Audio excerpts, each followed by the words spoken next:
Today's video is brought to you by Magtech Ammunition, the exclusive supplier of range ammunition for all active self-protection training. Well, we sure had fun shooting these. And what else are you testing this week? We are in test rig build mode at the moment. Okay. So I always joke with my engineers because they look at these guns and sort of go, okay, well, we get prototype 1 and prototype 2 and prototype 3. I have to build these sort of Rube Goldberg machines that test their stuff, and I get one go. You know, it's right. It's got to run first time. So we're building. We got a rain fixture. We're building. So guns are going to sit and get rained on. Yeah, there's a spec. There is a spec, both NATO and Aberdeen Arsenal, US NATO. US and then NATO spec for rain on guns. So you have to put, I think it's 3 inches an hour. I'm quoting by eye now. Trying to remember this. It's 3 inches an hour, continuous rain. The gun's got to be operated and fired within that. And in that, we've actually got to orientate it in 2 different positions as well. So it's like a torrential downpour. Oh, it's horrid. Yeah, 3 inches an hour is a torrential downpour. And we got to do it again. It's the same thing we always have to do. It's got to be repeatable. You know, so we can't just get there. And, oh yeah, we're going to use a hose. It's going to be okay. You know, we got to know what water we've got. We've got to basically keep this thing at the correct rate, correct rate of rain, and we got to fire and operate the gun from those conditions. And why do you do all this testing? We do all these testing because basically, when it hits the real world, we know exactly what these guns are going to do. We've done things to them that normal people won't. I mean, the stuff we do to guns make gun owners weep.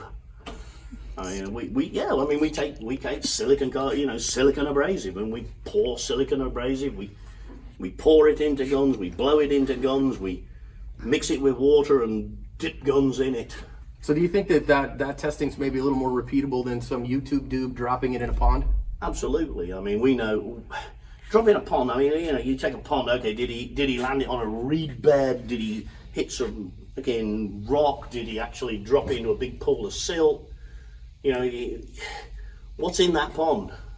Good question. You know, I'm going to throw it out and fish it back with a string. It's like, if I can't take a particular failure mode and duplicate it over and over and over again in a test, you know, it's like Einstein's theory of stupidity or whatever it is. And you'll test these again and again and again, and then send it back to the engineer and say it won't pass this. Our minimum test is 3 samples.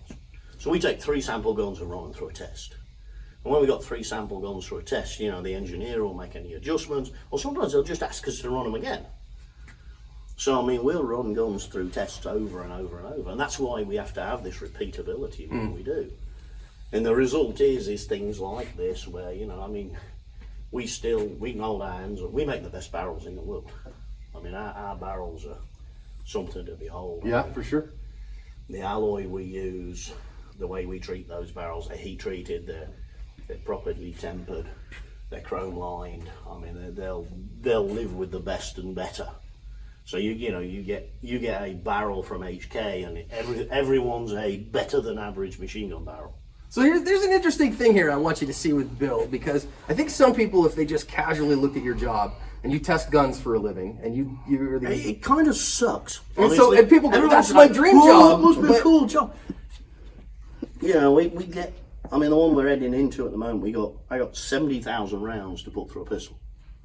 Which says, oh, that's cool, 70,000. That'll burn your hands to death. You know, after about the first 4 days, you begin to hate the world. So you start calling employees in on their break. Shoot 500 rounds for that gun, would you? I mean, but again, the problem is that within that, you know, you can't just use an employee. Right. Because then, you know, is it in, you know, there are codes with it. I'm not even sure it's in there. Here you go, yeah, here you go. Operator error. Personal PER is a failure code. So I can have a personal, you know, they'll induce an error in my test protocol. And now you've got another variable. And pistols are the worst because you hold them, you support them, you know, you haven't got a body behind them on a stock. They don't like being mounted in fixtures. Right. They're supposed to move a little bit. They're designed for that. Yeah. Well, that's part of the buffering on them. You know, the slides. Slides basically run fairly violently in the back of the pistol, and you hope that the pistol gets away a little bit, and your arm is the mass spring damper behind the thing. So remember, friends, you learned this from Bill Alexander today. You are the buffer system on your pistol. Yeah. I mean, the recoil spring doesn't take that much out. It stores enough energy to send the slide back forward, but it doesn't really stop the bolt on the way back.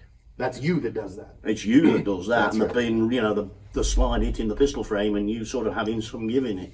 And you've got to maintain that your tests have repeatability and validity, and that Exactly. you can document that. Okay, so if we did a silt test, we know exactly the consistency, we know exactly what the conditions were. Yeah, I mean we have viscosity tests. So when we mix up a mud solution, not only are we using, we run it's a kaolin clay base. So we run a very well-known media for the base. It's absolutely repeatable. I can go back by year after year after year after year, and I get exactly the same stuff. And then we mix it with a set ratio of water, but then we check the viscosity when we're finished.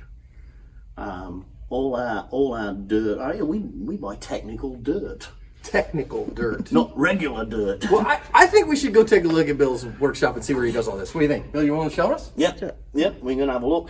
That'll be the next one. So this guy should have his own show.